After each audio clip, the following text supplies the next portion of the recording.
Hello everyone. Today we'll discuss about arterial blood pressure. Blood pressure is the lateral pressure exerted by moving column of blood on the blood vessel wall. Maximum and minimum pressures in the arterial system are known as systolic and diastolic pressures respectively. The instrument commonly used for the measurement of blood pressure is sphygmomanometer.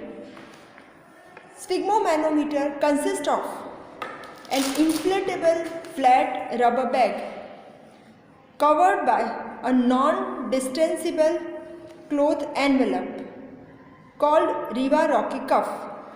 The cavity of the bag is connected by a long rubber tube to a manometer and by a short rubber tube to rubber pump. A small valve is provided between the pump and the bag, which permits the escape of air and reduction of the pressure when required.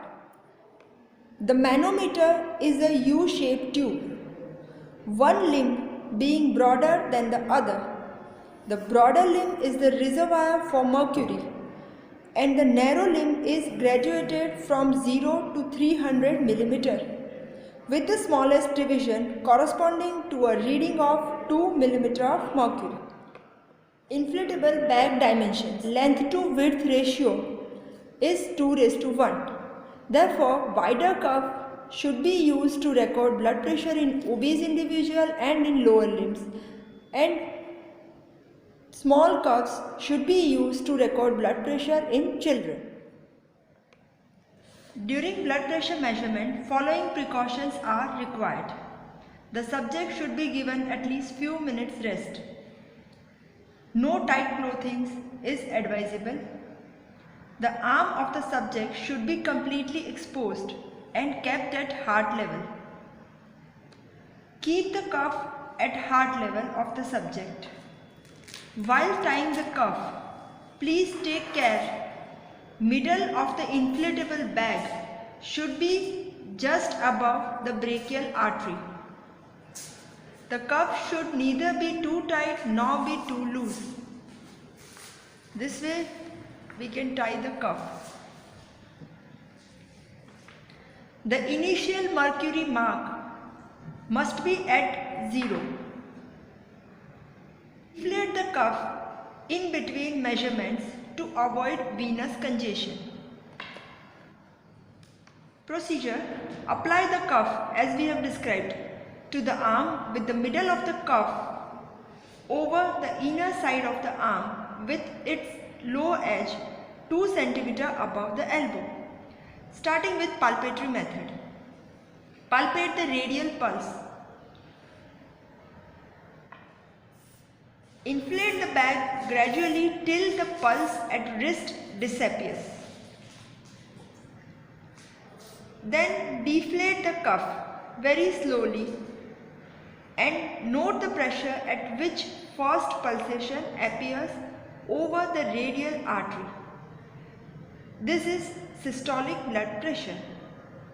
So by palpatory method we can get the rough idea of systolic blood pressure.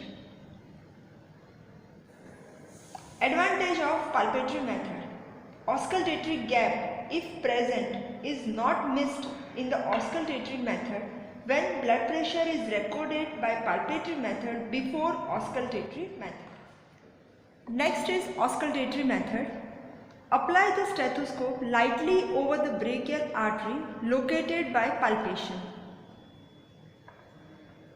Now inflate the cuff to few millimeter of mercury above the pressure observed by palpatory method. Then deflate it slowly and listen to the appearance of a series of sounds known as Korotkov sounds.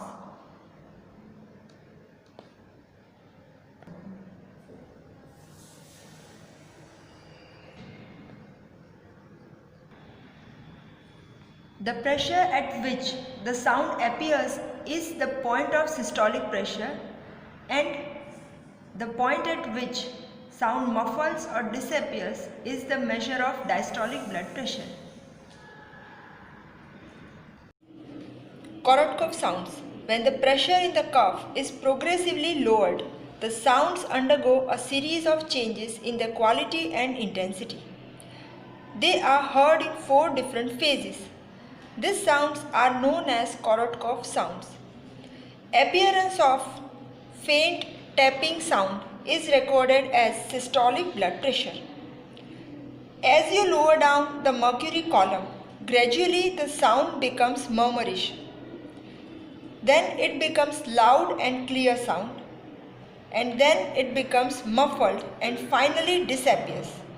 Disappearance of the sound is known as diastolic blood pressure.